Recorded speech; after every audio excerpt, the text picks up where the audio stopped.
Happy Thursday. It is time for event domination. My son and I just got drenched, absolutely drenched outside in a monsoon. So my shorts are kind of wet, but it's all good because we are talking about building your brand for your event, conference, or workshop. And this is something that we've been really working hard at and evolving with over the past 3 years. As we've scaled this company and what we're doing. So really excited about talking about building your brand. And actually, I was just having the same conversation with somebody yesterday who also runs large scale conferences. And we were focusing on the experience, right? Because when we talk about an event, it's an event is really about the experience. That's what gets somebody to take action. And like when I think about it, you can have an event in any industry, any niche. It doesn't really matter. It could be real estate, it could be healthcare, it could be wealth, it could be entrepreneurship, whatever it is. You can have the absolute best content around, but if the experience isn't there, the attendees' minds get closed. And this is actually why I launched my own conference, right? Because I went to a whole bunch of different real estate events and I hated them with a passion because they all sucked. They were all in a hotel ballroom. They were all like dimly lit. Everybody was at round tables. You had the same PowerPoint slides. You had the lunch in the hallway. It was all the same. So my mind going into it was my mind was numb. I wasn't absorbing the information, nor was my mind prepped or ready to actually, get into a state where I'm now opening up. I'm thinking about new opportunities. It wasn't there because the experience wasn't there. And this actually goes back into 2 years ago, we were working with this one like branding marketing company, and we had a pretty big disagreement. And this is right on target with building a brand. They felt that it was important, like the whole brand of what we were doing was going to be created by, the color scheme and making sure all the social media posts were all on like the same color or all had a similar design. And this ended up not working out because I feel that the experience at the event is the brand. That is the brand is what are you known for. It doesn't matter what font type you're using, or like, hey, you have to use this specific color across all posts or have this fancy background. And so maybe if you're big like Coca-Cola or a large company and you're just pumping millions and millions and millions of dollars out, yeah, that's important. But for me, the font face, an inconsistent font face across all of our ads didn't matter because that's not what we're known for. And so, when you're focusing on, the experience and what people actually have, like how do they feel at the event? That's your brand when it comes to conferences. That's what's most important. Who cares about the font face? So anyways, we had a pretty heated disagreement and things didn't work out. But I think I highlight that example because for me, that's at the forefront. How do people feel there? Like, what's going on? So today, I really want to focus on the different things, the different pieces within your conference or workshop that you can really focus on. That's going to help elevate your brand and make you known for something. And there's a couple books on the subject. There's Purple Cow. There's Red Ocean, Blue Ocean. I like using internally here. I like using the ocean example just because my son really likes fish and sharks, and we like the idea of all the sharks eating one another and creating the red ocean. But this is basically how I think about starting a brand. So with Conference Accelerator here, we actually work and consult with other events. They come to us, ask us for help because maybe they're stuck at 300 people, they're stuck at 700 people, and they want to scale. So what we do is we take our systems and we parachute them into what they're doing, and our team helps support them. So that's what we do with Conference Accelerator. And one of the first places we start is with, okay, well, what is your unique value proposition? What's your angle that hasn't been done yet? So let me give you my example. And this definitely applies to building your brand. Just hang with me for a second. So you've got two oceans, right? You've got your, let's do the red ocean on this side. So you've got your red ocean on this side. That's the waves. And we got the blue ocean on this side. And here's the waves here. So in the red ocean, for my example, for the real estate example, this is what everybody was doing. So we had the hotel events. They were free or almost free. So you would have like a $97 or a $197, something like that. Like it was like cheap, cheap, cheap. You would have, low. I would call the speakers, and I mean this with love, but we'd have B tier speakers. And with us, when we're selecting speakers and everything, we have different tiers. We got A, B, C, D, right? We had B tier speakers. So a B tier speaker is a subject matter expert. They know their stuff, but they don't have that sizzle or that mass appeal, or they're not able to garner that attention. So if somebody outside of the industry saw them, nobody would know who they are. Right. So these are generally the workhorses in your events, right? Like they know what they're doing, they have the track record, they have the experience, but they're just not going to attract a crowd, right? So you had your B tier speakers and they all look the same, right? That was the red ocean. And everybody starting a workshop was competing in the red ocean, right? And still to this day, there are literally thousands of events in the real estate space just like this. So I needed to create and hop from the red ocean infested with sharks. So here, let me try and, so here's the shark eating everybody, right? Here, there's the shark trying to swim. I needed to get myself to the blue ocean where we had the island with the palm trees and, the beach chairs and all that stuff. This is where I wanted to be. So I thought about, okay, well, if everybody's doing the same ballroom hotel stuff, I wanted a venue that was anything but a hotel. Now, the lockdown had just started. So COVID had hit, everything was closed down. And at the time, we didn't think it was going to be that bad as it was here in Canada with the lockdowns. But I started looking at venues. Nobody would let us in. But then I found a venue called the CAA Center. The CAA Center, I actually refereed there when I was doing the OHL back in the day with the Brampton Battalion before they moved up to North Bay. So it was a hockey arena, but we were able to convert it into a concert setup. And the CAA Center, not to get anybody in trouble, but they were the only venue that snuck us in during the lockdowns. And they got us through the back door, and we were able to do all the tours and all that stuff that we needed, all the setup. Whereas all the other venues locked down, like nobody would let us in. So we got the CAA Center. So obviously very different from the hotel. We had a big ceiling height. We had ground floor. So just to show you here, so let's say this is the stage. We had the ground floor seating here, and then we had the bowl seating all right here. All right. And with COVID, we needed lots of space. We had the social distancing. Everybody was supposed to be, all apart. So it actually worked out really, really well because we had a lot of space there for it. So again, right off the top, I am now like the venue, very, very different from what most people were doing. We were able to do the high ceiling. So we were able to do the rigging. We had the fire off the stage. We had LED screen. We actually had a really, really cool setup the first year to get us off the ground. So right off the bat, I was able to separate myself from what everybody else was doing because of the venue and because of the look, right? We were able to have high production. We had the pyro, all that type of stuff. Everybody else does the hotel ballroom with round tables, and they all look the same. Everybody wears the name tag. Everybody goes out to the hallway for lunch. Here, hockey arena, very, very, very Canadian, very different. But it was just a different look and feel. That was awesome. The other thing that that really set us apart as well in terms of building the brand. So I want to be known for bringing in the high quality speakers, like the speakers that everybody wants to see. And we're already working on 2025 for our speaker lineup. And quite honestly, I have a whole lot of fun talking with all the prospective speakers. And now we get hundreds of applications a year for people wanting to speak. But when we're going after the A tier speakers that we do, it's fun talking with them because they know we're legitimate. They know we're serious. We get a really good crowd. And so, they want to speak in front of lots of people. They want to look like $1 million. We get really good feedback from the speakers that we bring in.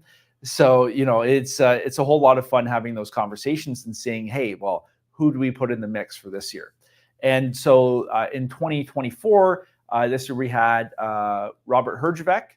We had Elena Cardone come in, and the ladies loved her. And then we had Jordan Belfort. So those were three people I wanted to meet, so we bring them in. The year before, we had Grant Cardone, Alex Rodriguez. The first year, we had Kevin O'Leary. All people that I want to meet and hang out with because I like what they're doing. So as again, Red Ocean, you have B tier speakers. We invest in A tier speakers, and that creates the attention and buzz, right?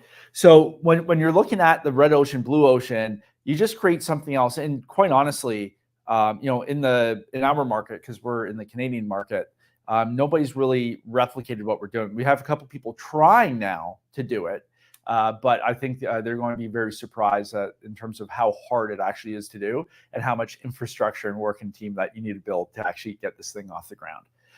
But yeah, so we create the Blue Ocean, and that was the best thing I ever did. Like first year, we hit it hard. We came at it fast. We made a big impact, separated ourselves, created that gap, and then we've continued to extend that gap as we've been going. So now, in terms of brand, what are we known for? Well, now we're known for A-tier speakers. We're known for bringing top guns on the stage. We're known for experience, right? We're known for our big setup. The past couple of years, we've had this 200-foot curved screen. We change it up every year, but I like the impact of that. We have the fire on the stage, which my son absolutely loves. Every year he says we need to have more coming in. So people have a certain expectation, and now that becomes the brand, right? People expect when they buy a ticket to my event, oh, hey, we're in for a top tier event, right? Hey, production value is going to be great. Hey, when I buy a ticket, the speakers are going to be great. Like that's what we are known for now, and that's the brand, not the font, like the typeface that we use on the ads. Very, very different. So the other thing that's important, and this relates to the experience of the event and what people feel when they get there, is especially when you're a conference or workshop, you want to be known for the quality of your attendee, right? So who are the people? Now, this is feedback we get because we do a lot of surveys and feedback. We are actually one of the best audiences people have seen for large-scale conferences and events, especially in the real estate space. We continually get feedback on, wow, your audience is a really good audience, meaning, they're qualified, they're serious. It's not just a bunch of free people. Now, that's by design because we don't run a free or almost free event, right? So if somebody's serious, they're going to pay a ticket to get into the building. But that improves it for everybody because now the networking is even better, the conversations you have are better, and we have our VIP tier where people are paying thousands and thousands of dollars for those tickets. But in VIP, we've got some absolute ballers in VIP, right? So that's where the ballers want to congregate with other ballers, right? So that everything's designed with purpose there. But you have to have the right people. And so now our event is known to have good quality people. That becomes part of our brand. It's oh, well, I've gone the past 2 years. The people are really good. I want to go again next year because I want to meet and network with more people. That's really important. And then, we talked about the venue, but now let's talk about the extras. Okay. So the extras in the event are the periphery kind of stuff, the bonuses. So with our event, we have, with our VIP segments and different ticket tiers, they have different experiences. 2 years ago, we rented out the CN Tower, the observation deck at the CN Tower. That was a really big hit. And, maybe drop a comment and let me know if we should bring that back because we've had a couple people ask about the CN Tower again. This past year, we rented out the art gallery. So we did a black tie tuxedo event, everybody dressed up. I really enjoyed that. It was a great venue.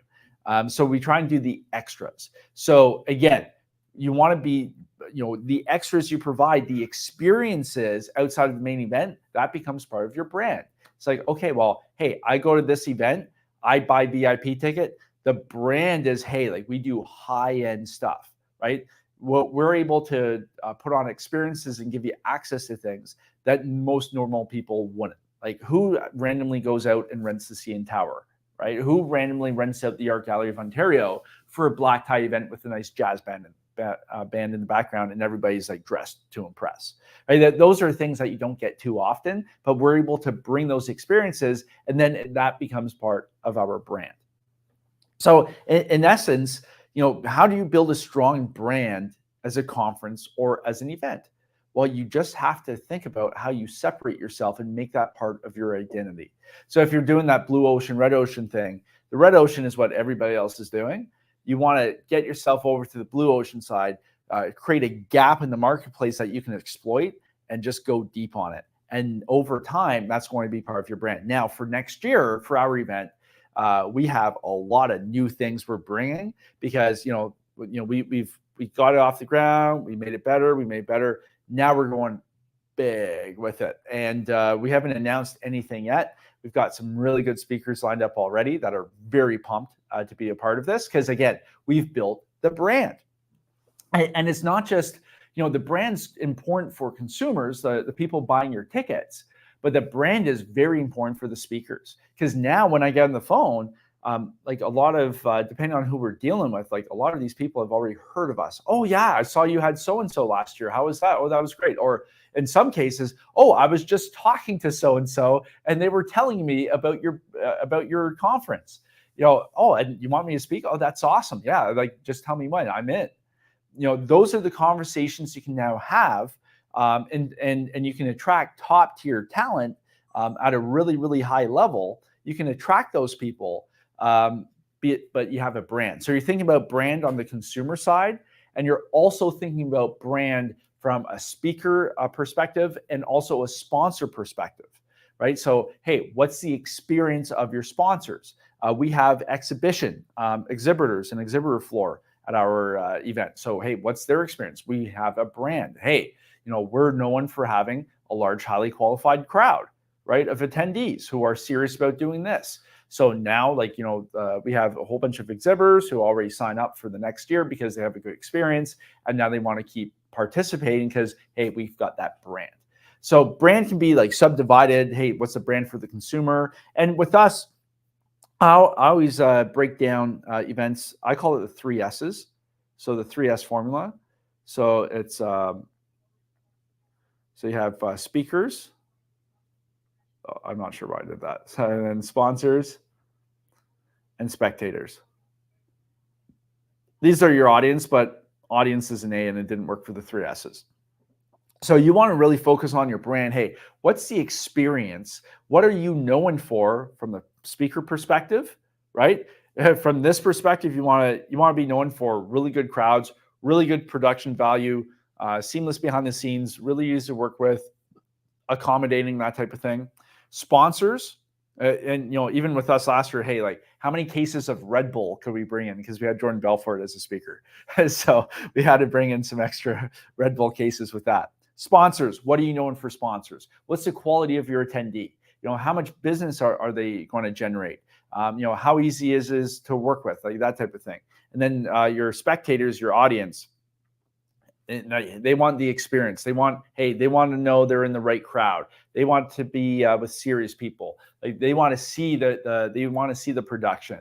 And the thing there's 2 schools of thought. Like there's some people who will do those like low ticket events and like low production, that type of thing. But I think with that, just my personal experience, and this is why I started the conference to begin with, like I shared, that reflects on your brand too. If you're known as a cheap kind of back of the motel kind of guy, that's how people perceive your brand. I don't want people to see me that way. I want people to see me as excellent. Like one of our core values with this company is excellence, right? So I want to run an excellent event. Another one is boldness. Another value at our company is boldness. So, hey, are we being bold? Are we doing things other people are too afraid to do? Are we leading from the front? Are we taking some risks with it? Are we being bold? And then challenge. Is running the event a challenge for us? Like these are all the values we have at the company. So, if you're running that low tier event, like low quality type of stuff, like I was sick of participating in, that reflects on your brand, and that's how people see you. So for me and with our company and what we're looking to do, this is why we go top tier. Like we do high level production.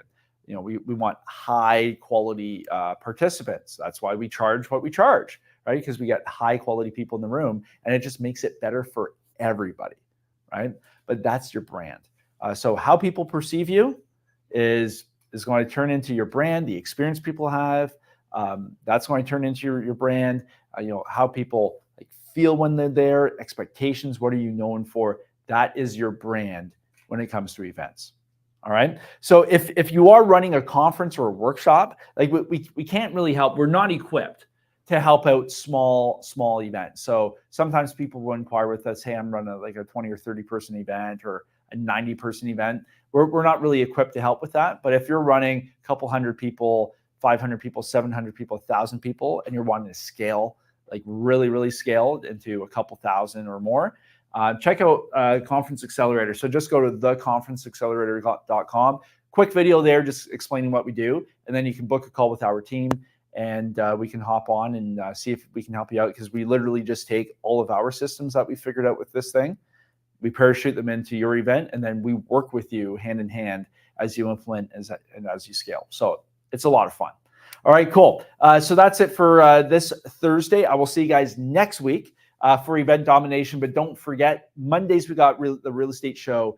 Tuesdays we have the bullpen talking about everything sales as we scale our $1 billion sales team. Wednesdays, She's the Boss with Katie. And then Thursdays, Event Domination. So if you're running a conference or a workshop, any type of business type of event, this is the show for you. So I'll see you guys next week.